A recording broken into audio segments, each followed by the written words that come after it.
Shalom, shalom, pasteur Modeste.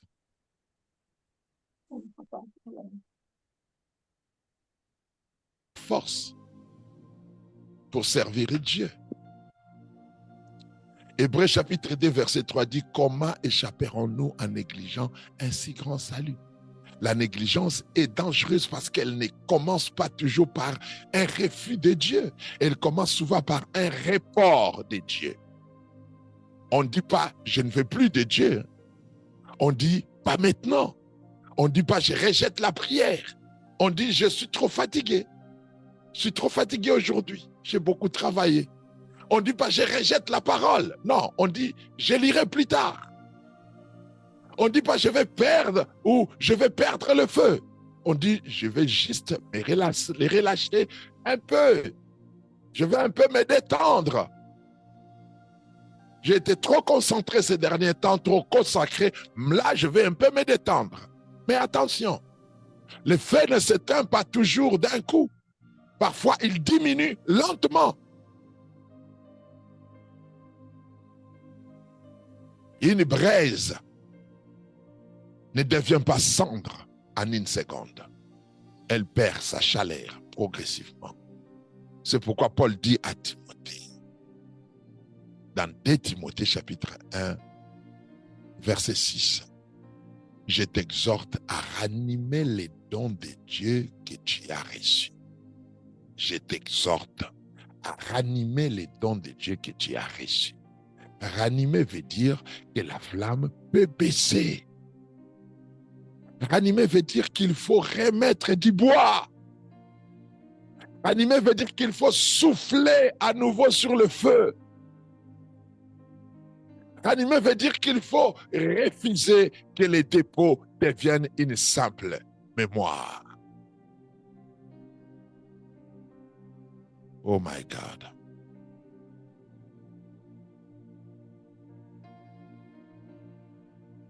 Quelqu'un doit déclarer, dis après moi, mon feu ne deviendra pas un souvenir. Mon feu ne deviendra pas un souvenir. Dis-le encore, mon feu ne deviendra pas un souvenir. Mon feu ne deviendra pas un souvenir. Il ne faut pas que tu arrives à ce niveau où tu parles de ta communion forte avec Dieu dans les passés. Les dépôts, tu dois les garder. Et comment tu dois les dépôts sacrés, tu dois les nourrir. Pas seulement les protéger. Quand on garde, on nourrit. Garder les dépôts ne signifie pas seulement empêcher l'ennemi de voler. Cela signifie aussi nourrir ce que Dieu a déposé. Une plante vivante doit être protégée, mais elle doit aussi être arrosée. Un enfant doit être protégé, oui, mais il doit aussi être nourri. Un feu peut être protégé du vent violent, mais il doit aussi recevoir du bois et recevoir du carburant. Le mariage doit être protégé contre l'infidélité, mais il doit aussi être nourri par l'amour, la communication, le pardon et l'attention. De la même manière, la puissance de Dieu dans ta vie doit être nourrie. Garder, c'est aussi nourrir. Conserver, c'est aussi nourrir. Mais par quoi nourrir la puissance de Dieu en toi? Par la parole, par la prière comme ce soir, par l'obéissance, par les jeûnes selon la direction de Dieu, par la communion fraternelle. Je parle bien d'une communion fraternelle saine. Par la méditation de la parole, par les services que tu rends à Dieu, par l'humilité, par la repentance, par la conversion, par l'écoute du Saint-Esprit. Un dépôt spirituel non nourri finit par s'affaiblir dans son expression. Tu peux avoir reçu un appel d'enseignant, comme j'enseigne là, mais si tu ne nourris pas ton esprit par la parole, ton enseignement deviendra pauvre. Tu peux avoir reçu un don prophétique très puissant. Mais si tu ne nourris pas ton intimité avec Dieu, la sensibilité deviendra confuse. Tu peux avoir reçu un appel d'intercession, mais si tu ne nourris pas ta vie intérieure, ta prière deviendra mécanique. Tu peux avoir reçu une grâce de leadership, mais si tu ne nourris pas ton caractère, ton leadership se transformera en dictature tyrannique. Dis après moi, je nourrirai ce que Dieu a déposé en moi. Je nourrirai ce que Dieu a déposé en moi. Dis-le avec force. Je nourrirai ce que Dieu a Je déposé en moi. nourrirai ce que Je Dieu a nourrirai ce que Dieu a déposé en moi. Yes, bien-aimé. Il y a un texte que j'aime beaucoup qui se trouve dans 2 Corinthiens chapitre 4 verset 7 qui dit « Nous portons ces trésors dans des vases de terre, afin que cette grande puissance soit attribuée à Dieu et non pas à nous. » L'un des plus profonds versets de la Bible, que beaucoup de gens ne lisent peut-être pas. Paul dit « Nous portons ces trésors. » Nous portons ces trésors. Et quel trésor Paul parle? Paul dit-il, la vie de Christ, trésor, l'évangile, la révélation, la grâce, l'onction, la puissance de Dieu comme nous sommes en train d'en parler ce soir. Mais où ces trésors est-il porté? Où? Paul dit, dans des vases de terre. Cela veut dire que Dieu met quelque chose de céleste dans des êtres fragiles. Dieu met un trésor éternel dans une enveloppe humaine. Dieu met une puissance divine dans des personnes encore en processus. Même moi, je suis encore en processus. Je ne suis pas encore parfait. Je tends vers la perfection. Comme réaction, cela doit nous rendre humbles. Parce que le trésor est glorieux, mais le vase reste dépendant de Dieu. Le trésor est puissant, mais le vase doit rester soumis. Le trésor est pur, mais le vase doit être sanctifié. Le trésor vient du ciel, mais le vase doit être gardé. Personne, je l'ai dit, personne ne doit se glorifier comme si la puissance venait de lui. C'est pourquoi j'aime beaucoup ce verset. Paul dit dans ce verset, afin que cette grande puissance soit attribuée à Dieu et non pas à nous. Autrement dit, Dieu met les trésors dans des vases de terre pour que personne ne confonde le vase avec la source. Bien-aimé, les vases peuvent être visibles, mais la gloire appartient au trésor. Le prédicateur peut être entendu, mais la parole vient de Dieu. Les chantres peuvent chanter, mais l'onction de l'adoration vient de Dieu. L'intercesseur peut prier, mais la puissance vient de Dieu. Le prophète peut parler, mais la révélation vient de Dieu. Les serviteurs peuvent imposer les mains sur les malades qui aient des guérisons extraordinaires. Mais la guérison vient de Dieu. Ça ne vient pas du prédicateur. Dieu est un vase. Dieu est un vase bien-aimé. Dieu est la source. Et le don qu'il t'a fait est un trésor divin. C'est pourquoi, tant que vase, tu dois tout le temps chercher la purification. Si le trésor est porté dans un vase, alors la condition du vase compte aussi. Ce n'est pas seulement les trésors qui comptent. Dans 2 Timothée, chapitre 2, l'apôtre Paul dit quelque chose d'autre. Il dit, si donc quelqu'un se conserve pur, il sera un vase d'honneur, sanctifié, utile à son maître, propre à toute bonne œuvre. Ce verset nous donne une clé majeure. Un vase pur devient utile. La pureté n'est pas seulement une exigence morale, c'est une condition d'utilité spirituelle.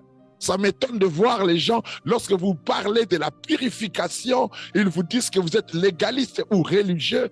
Non, la purification, c'est une condition d'utilité spirituelle. Dieu peut utiliser qui il veut, mais ceux qui veulent porter durablement sa puissance doivent accepter le travail de purification.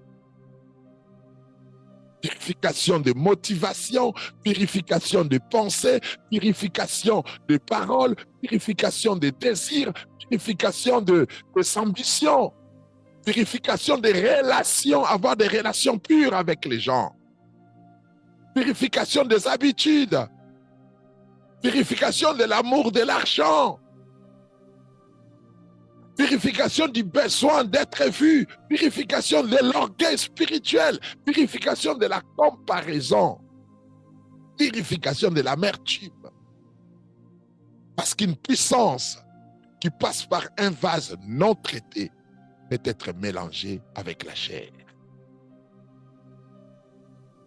Et quand la chair se mélange au dépôt, le message peut être déformé.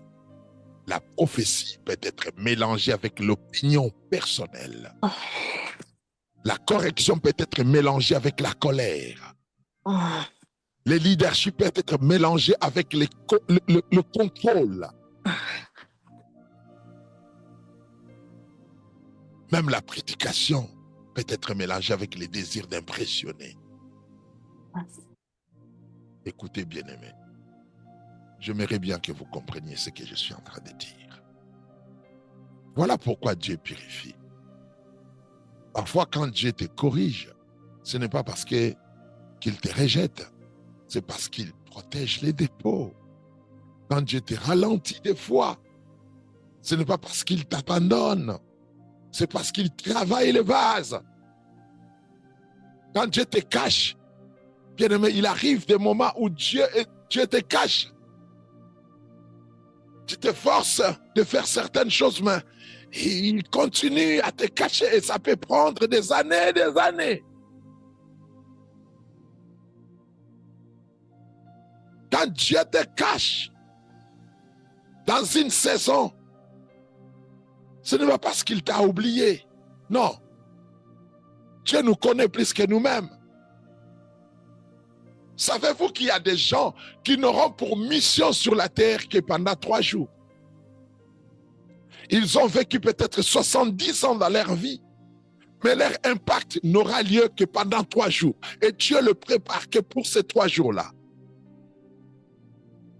Vous avez été enfant de Dieu, vous prêchez, vous voyagez, vous servez Dieu, vous êtes à l'église, vous marchez avec Dieu, mais votre mission n'aura lieu que pendant 2 jours. Toutes les prédications que vous avez faites durant toutes ces années ne sont que des éléments qui composent le contenu de votre préparation. Les épreuves, même certaines guérisons, délivrances, certains miracles que vous avez vécus ce n'est que du contenu de votre préparation. Et que votre impact n'aura lieu que 2 ou 3 jours. Ou soit une journée, ou pendant 1 seconde seulement, vous allez agir quelque part, et puis la vie de quelqu'un change, un miracle se produit, et c'est votre mission. Regardez les athlètes, regardez les pugilistes, les boxeurs, les judokas, regardez-le, comment ils se préparent. Ils prennent beaucoup de jours dans la préparation.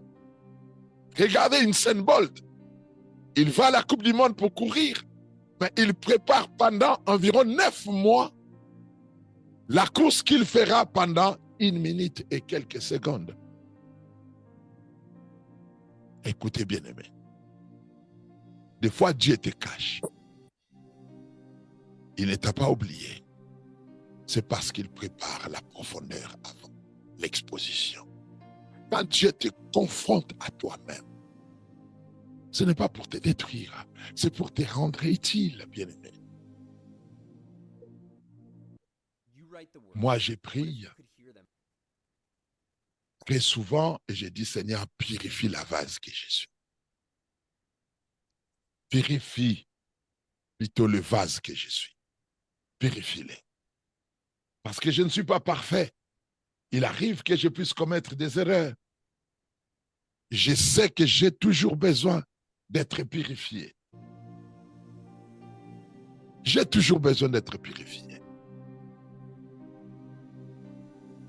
J'ai besoin d'être protégé de l'orgueil.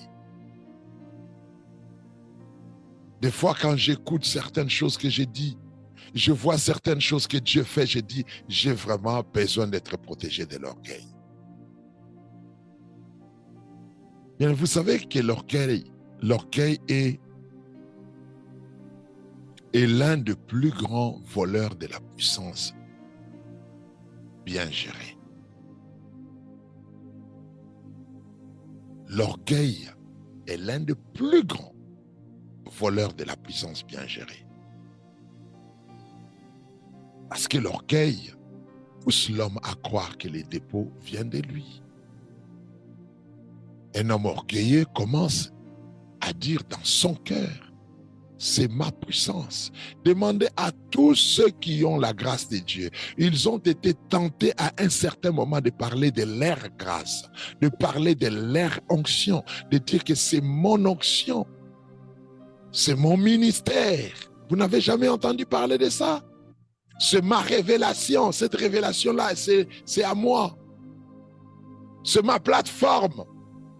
C'est mon peuple. C'est mon succès. C'est mon mondimi. Mais quand on atteint la maturité, on dit, tout vient de Dieu. Tout appartient à Dieu. Tout doit servir Dieu. Toute gloire revient à Dieu. Oh my God, je vais m'arrêter là ce soir. Écoutez, bien-aimés. Lorsque je lis la Bible, l'apôtre Paul dit quelque part, qu'as-tu que tu n'aies reçu? Et si tu l'as reçu, pourquoi te glorifies-tu? Comme si tu ne l'avais pas reçu. Cette question doit rester gravée dans notre cœur. Qu'as-tu que tu n'aies reçu? L'apôtre Paul se pose cette question. Ton intelligence, tu l'as reçue. Ta voix là, comme je suis en train de m'entendre, tu l'as reçue. Ton don, tu l'as reçu. Ta force, tu l'as reçu. Ta santé, tu l'as reçu. Ton appel, tu l'as reçu. Ton ministère, tu l'as reçu. Tes opportunités, bien-aimés, tu les as reçues. Même la capacité à obéir vient de la grâce de Dieu. Alors pourquoi te glorifier? Bien-aimé, l'humilité conserve la puissance. L'orgueil l'expose au danger. N'oubliez pas, nous sommes en train de parler de conserver et d'utiliser la puissance. L'humilité attire la grâce. L'orgueil attire la résistance de Dieu. Dieu te résiste. Jacques chapitre 4 verset 6 dit, Dieu résiste aux orgueilleux, mais il fait grâce aux humbles. Il ne dit pas seulement que les diables résistent aux orgueilleux, il dit que Dieu résiste aux orgueilleux. La résistance, des fois, ça ne vient pas seulement de l'ennemi, il y a la résistance qui vient de Dieu. C'est quelque chose de terrible. Porter un don de Dieu, mais vivre dans une attitude que Dieu résiste. C'est pourquoi il faut rester humble. Si on veut réellement conserver la puissance, si on veut utiliser l'onction, quand Dieu t'utilise, baisse-toi devant lui. Quand les gens t'honorent, retourne la gloire à Dieu. Tu as bien prêché, gloire au Seigneur. Alléluia. Les portes s'ouvrent. Reste dépendant à Dieu. Quand tu reçois des révélations, reste enseignable malgré tes révélations. Quand ton ministère grandit, reste serviteur. Quand tu réussis, n'oublie pas l'autel. N'oublie pas l'autel. Je prie que l'Éternel te garde humble. Je prie que l'Éternel te garde humble. Je prie que Dieu te garde humble. Amen. Que la grâce du Seigneur soit sur toi. Amen. Nous nous arrêtons là pour ce soir. Nous sommes toujours en train de continuer à parler, de conserver et d'utiliser la puissance de Dieu. Bien-aimés, c'est un thème très important. Les thèmes que nous abordons ici sont des bénédictions que Dieu nous a données dans sa parole, mais qui ne sont pas souvent exploitées par l'Église. Et je sais que Dieu ne fait pas des choses à moitié et il ne le fait pas par hasard. C'est pour quelque chose que le Seigneur est en train de nous parler, de nous instruire de la sorte. Alors, bien-aimé, tu vas remercier le Seigneur pour sa parole. Il y a la puissance en toi, il y a l'onction en toi, et cette puissance et cette onction sont utiles pour ta destinée, pour ta mission, pour ta vie, pour la gestion de tout ce que le Seigneur t'a donné. Tu vas lui dire merci pour les dons, merci pour le Saint-Esprit, merci pour tout ce qu'il a mis en toi. Au nom de Jésus, en le remerciant, tu reconnais qu'il en est la source. Élevons nos voix et remercions le Seigneur. Prions le Seigneur. Alléluia. Jésus-Christ, Merci, merci Père à éternel et je Dieu te dis tout-puissant. merci pour les dons. Merci pour le Saint-Esprit.